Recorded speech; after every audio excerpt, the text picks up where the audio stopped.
Gracias, presidenta. Buenos días, señorías. Buenos días, señora consejera. Primera consideración. Esta es la ley más importante del año, sin duda, de todos los años, en este y en todos los parlamentos. Por eso me extraña que ni el presidente ni la mitad del Ejecutivo esté en un día como hoy. Cosa extraña. No lo recuerdo. Siempre ha estado. Segunda consideración. Me parece una falta de respeto, señora consejera. Sé que es una potestad que usted tiene. Es la primera vez, estos serán mis 10 presupuestos, mis 10º presupuesto. La primera vez que la persona responsable de la Consejería de Hacienda no tiene la deferencia de responder uno a uno las enmiendas a la totalidad presentadas. En los cuatro años anteriores del Gobierno del señor Clavijo, la persona responsable del área de Hacienda respondió uno a uno a las enmiendas. En los 4 años anteriores del Pacto de Progreso exactamente igual. Y en su primer año, se lo reconozco, exactamente igual. No entiendo este cambio porque reconozco el trabajo del equipo de la Consejería, sé lo que esto implica de buena tinta, pero también sé lo que implica hacer enmiendas a la totalidad con tan pocos días como hemos tenido, durmiendo poco o nada, algunos acostándonos a las 3, 4 de la mañana, y un reconocimiento muy especial a nuestro compañero Fermín Delgado, que se fue a la casa a las 10 de la mañana, desde el domingo a primera hora que estuvo aquí, del lunes, cuando pudo entregar la enmienda. También los demás trabajamos y creemos que tenemos el derecho, al menos, a que se nos rebata de manera individualizada. Pero es cierto que es una potestad que usted tiene. Mire, señora consejera,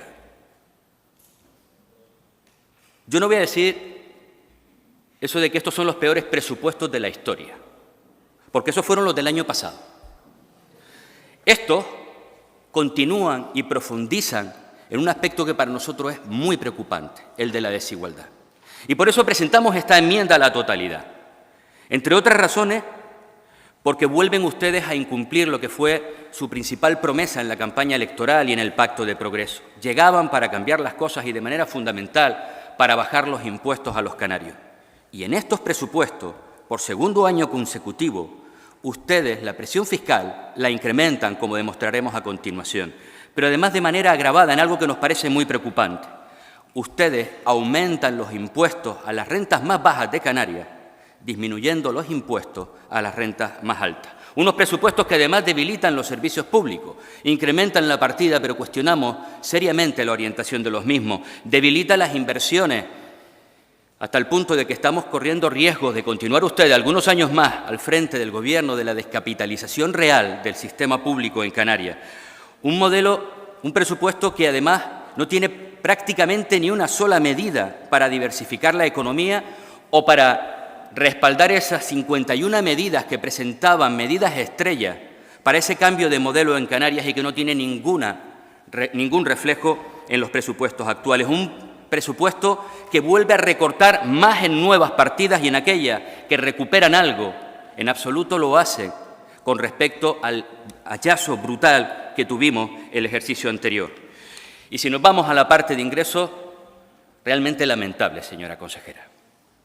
Frente al discurso permanente, el de las alaracas esas del modo canario de hacer política de este Gobierno, estos presupuestos se caracterizan por el modo Ayuso, el de sálvese quien pueda, el de beneficiar a los que más rentas tienen, el de quitarle dinero a los más vulnerables para entregárselo a los que más tienen.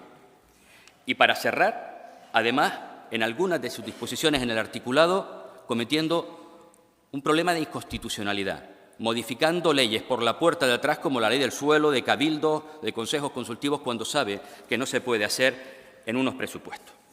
Mire, entrando ya en materia, escenario macroeconómico.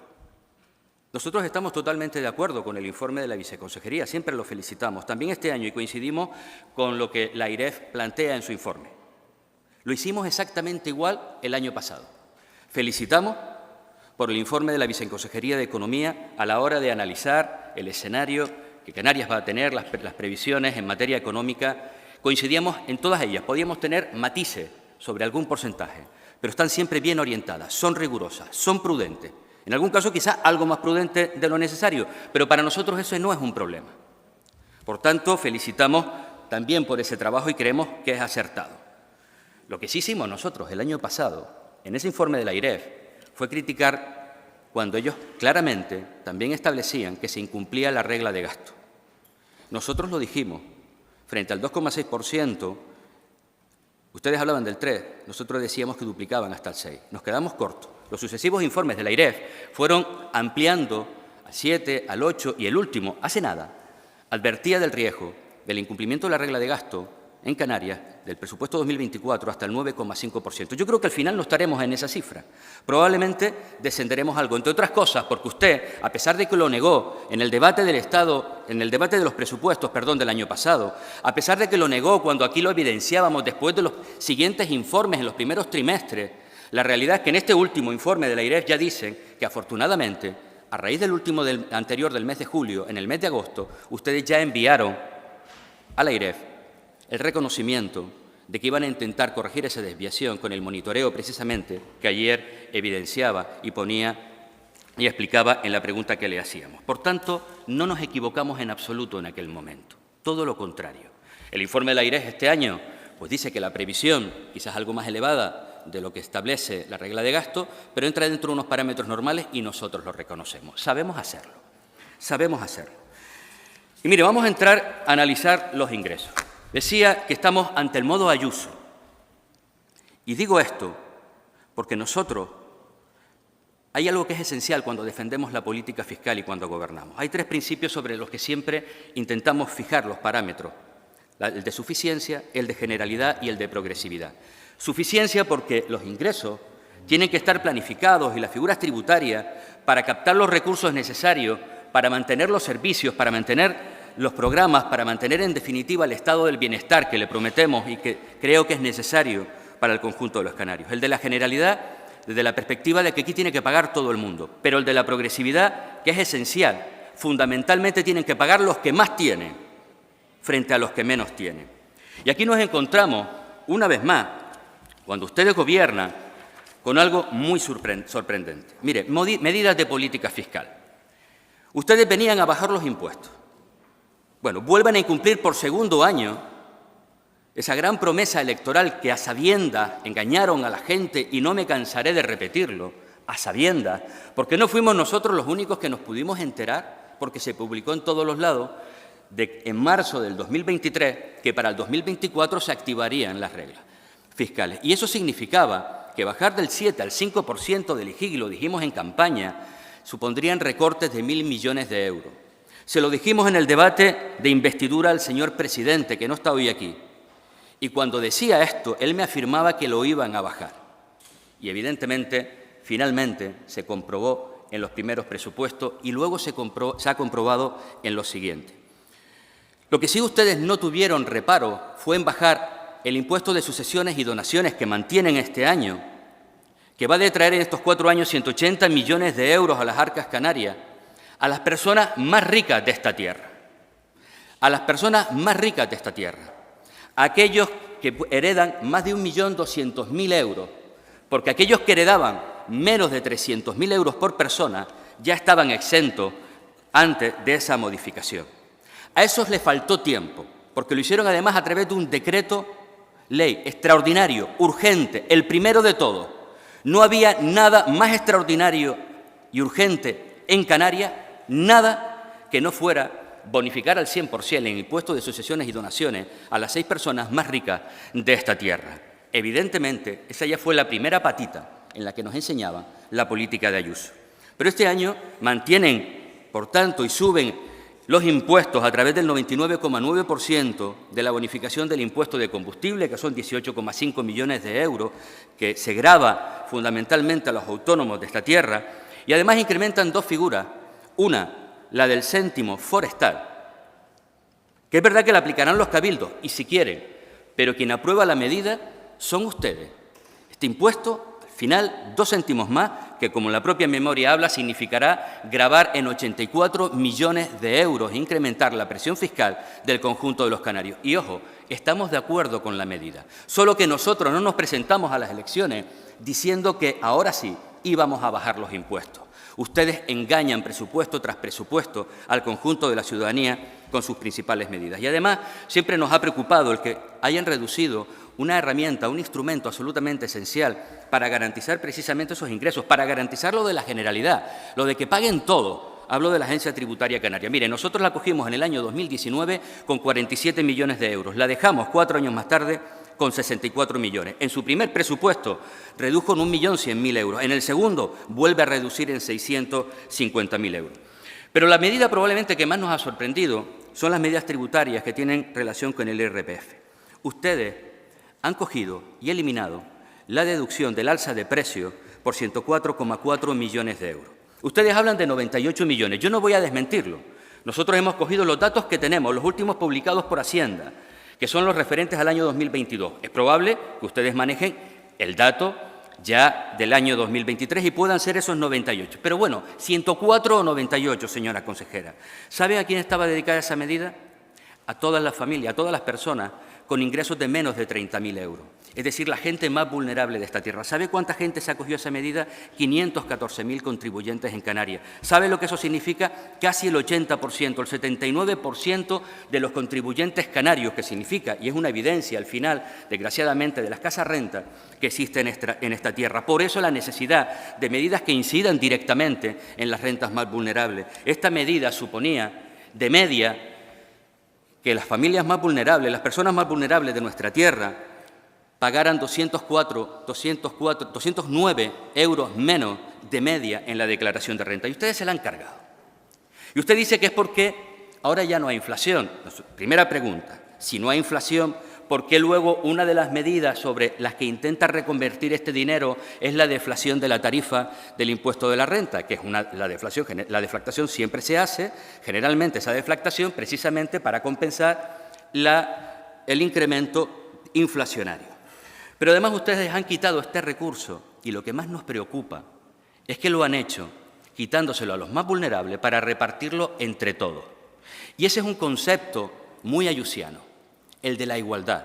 Y no hay nada más desigual en términos de renta, en términos de distribución de riqueza, que en tratar a todo el mundo igual, a los que más tienen como a los que menos tienen. Porque ustedes han cogido ese dinero y, por ejemplo, entre las medidas que las han aplicado está esa deflactación en el impuesto de la renta de las tarifas. Nosotros lo hicimos también. ¿Sabe cuál fue la diferencia? Que nosotros lo hicimos sobre los 4 primeros tramos, hasta los 55.000 euros. Ustedes lo han hecho al conjunto de la gente que vive en esta tierra, de tal forma que al final ese dinero que han sacado, que le han quitado a los más pobres para repartirlo entre todos, entre otros también a los ricos y a los inmensamente ricos de esta tierra, en una nueva versión de Robin Hood, quizás más próxima a los tiempos que corren, esos tiempos trampianos, y cuando digo trampianos no hablo de trampa, sino de Trump, de darle la vuelta a todo lo que hasta ahora conocíamos, nos preocupa muchísimo, porque al final esa deflactación afecta a quienes cobran el salario mínimo interprofesional, pero también a aquellas 2 personas que figuran en la lista Forbes como los más ricos de esta tierra. O esa medida que también han hecho, trasladando eso que le han quitado a los más vulnerables para repartirlo entre todos, entre los más pobres y entre los inmensamente ricos, como es el incremento de la medida dirigida al mínimo personal y familiar. Un hito histórico, decía usted el otro día, incrementándolo en un 1%. Eso significa 56 euros más, que trasladado finalmente a lo que paga la renta más pobre, más bajas de esta tierra, son 5, 6, 8 euros menos, frente a los 200 y pico que se deducían con anterioridad. Pero a esa medida, ¿sabe quién se puede acoger también? Esas 2 personas que figuran en la lista Forbes entre las 100 más ricas de España. Por tanto, quitarle a los más vulnerables para distribuirlo entre todos, incluyendo a los que más dinero tienen, los recursos que antes solo estaban dirigidos a los más vulnerables, es la lógica del neoliberalismo extremo, el de Ayuso. Y eso es lo que nosotros denunciamos. Hay algunas mejoras en las deducciones, inferiores a la mayoría de las que nosotros aplicamos también en los 2 años anteriores. No las criticamos, hay algunas de ellas que estamos de acuerdo, otros sí en su orientación y sobre todo en el que no haya establecimiento de límites de renta. Hablo, por ejemplo, de esa que va dirigida a la contratación de las personas, de las empleadas de hogar, que estamos de acuerdo con la medida. Ahí han copiado también a Ayuso, pero es que ahí le han adelantado no por la derecha, por la extrema derecha, señora consejera. Le han adelantado porque Ayuso solo estableció para familias con hijos menores de 3 años y ustedes hijos hasta los 25 años. Y luego además ustedes han incorporado algo nuevo que, mira, a mí me podría parecer bien.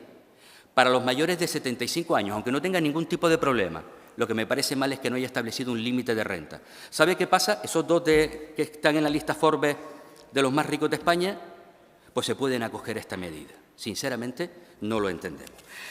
Y entramos ya en el análisis de los gastos. Y decíamos que éramos muy críticos con la orientación de los mismos. Es verdad que se incrementa en muchas partidas, pero hay recortes, y es curioso, con 376 millones, como nuevamente vuelve a haber recortes importantes. Mire, fundamentalmente, en el área de educación, crecen 60,4 millones de euros. Exactamente lo que crece el capítulo 1. Ni un euro más para inversión, ni un euro más para nuevos programas. Claro que es fundamental las nóminas. El personal docente es esencial en el sistema educativo, sin duda. Pero la educación, las políticas educativas van más allá también de este aspecto. Y luego son cuestiones que pueden ser simbólicas, pero que prácticamente hayan reducido a la nada el dinero para Radio Eco, para la Escuela de Actores, o que hayan bajado sustancialmente las becas para los menores con necesidades específicas, nos preocupa enormemente. Y además porque avanza en un dato que sí que nos preocupa. Mire, decía el señor Barragán que nosotros teníamos la cara de venir el año pasado aquí a recriminarles que no habían llegado al 5% del PIB. Yo no dije que había que llegar el año pasado, pero sí seguir avanzando hasta alcanzarlo. Y nos recriminaba que no lo hiciéramos. Mire, señor Barragán, ¿sabe lo que hicimos nosotros? Coger el PIB por debajo del 4%, que es el que nos lo dejó el señor Clavijo, por cierto, por debajo del porcentaje, después de 4 años, del momento en el que se aprobó la Ley Canaria de Educación, y cogerlo desde esas profundidades y ir en un proceso de convergencia hasta dejarlo en el 4,6. Es verdad, no lo dejamos en el 5, además con todo lo que pasó en la legislatura pasada, pero lo dejamos en el 4,6%. En el punto de penalti, para el gobierno que llegara después, rematara al 5%. Si no un año, en 2. ¿Sabe lo que hicieron ustedes? Bajarlo del 4,6 al 4,2. ¿Sabe lo que ha hecho ahora, señora consejera, en estos presupuestos? Bajarlo del 4,2 al 4,03. ¿Sabe lo que hará el año siguiente? Colocarlo a los niveles en los que lo dejó el señor Clavijo. ¿Sabe qué pasará al final de esta legislatura? Que estaremos en niveles de inversión próximos a los países en vías de desarrollo. Esa es la apuesta en un servicio absolutamente esencial. Por eso digo que no se trata solo de decir que hay más dinero en los servicios. Lo hay 60 millones más, pero en un proceso de desconvergencia hacia lo que hemos establecido en nuestra propia Ley Canaria de Educación. Le han quitado ustedes 3,1 millones de euros a las universidades. Nos lo desmentía la consejera el otro día en la comisión y alguien incluso nos decía que tendríamos que comprar los cuadernillos rubios estos para aprender a sumar. Bueno, ahora no somos nosotros. Ya hemos escuchado a los rectores, que yo creo que ellos, nosotros no, pero ellos me da que algo saben sumar. Y lo han criticado enormemente. Y nos preocupa enormemente también el descenso de 13 millones de euros con respecto al año pasado en I+D+I. Esa con la que nos llenamos la boca constantemente. Esa que sirve para diversificar el modelo económico. Esa que son propuestas de futuro. Por tanto, esas áreas que probablemente las de más futuro, hablo de la educación, de las universidades, de la I+D+I, un retroceso fundamental. Sí ha crecido otra vez 220 millones de euros el área de sanidad. En 2 años, casi 800 millones de euros. Los avances insustanciales, señora consejera, para haber crecido en 2 años 800 millones de euros. Por cierto, con una desviación prevista que estará en cerca de 300 millones. ¿Recuerdan aquello del agujero presupuestario? ¿Recuerda que cuando lo subieron en 576 millones dijeron que eso iba a garantizar, porque ahora sí iba a haber buenos gestores en el área de sanidad, que no iba a haber desviación? Tiempo al tiempo, a final de este año veremos cómo estaremos más próximos de los 300 millones de euros, de esos agujeros que ustedes hablaban, de los 200. Por tanto, ya hablamos de 1.100 millones de euros destinados a la sanidad en este año y medio con los resultados que estamos teniendo. En derechos sociales ha habido un importante incremento, ahí lo reconocemos, y de manera sustancial creemos que es muy positivo lo destinado a la renta de ciudadanía.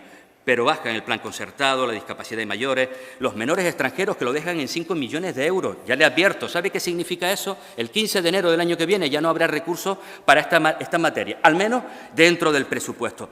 ¿Ha crecido en 3 millones cultura? Sí. ¿Sabe cuánto? 1.500 millones de euros después con respecto al año anterior. Estamos 8 millones de euros menos que hace 2 años. En materia de empleo exactamente igual. 1.500 millones de euros después. Tenemos 4 millones de euros que hace 2 años. Y luego la guinda. Área del sector primario, el área económico, crece en 110.000 euros, con un presupuesto que avanza en 376 millones. 1.500 millones de incremento después, en 2 años, al sector primario. Ese sí de verdad con el que nos llenamos la boca de papas arrugadas defendiéndolo todo el tiempo. Y cuando llega la verdad, en 2 años, ha disminuido en 24,4 millones de euros con respecto a hace 2 años. Habrá segunda parte.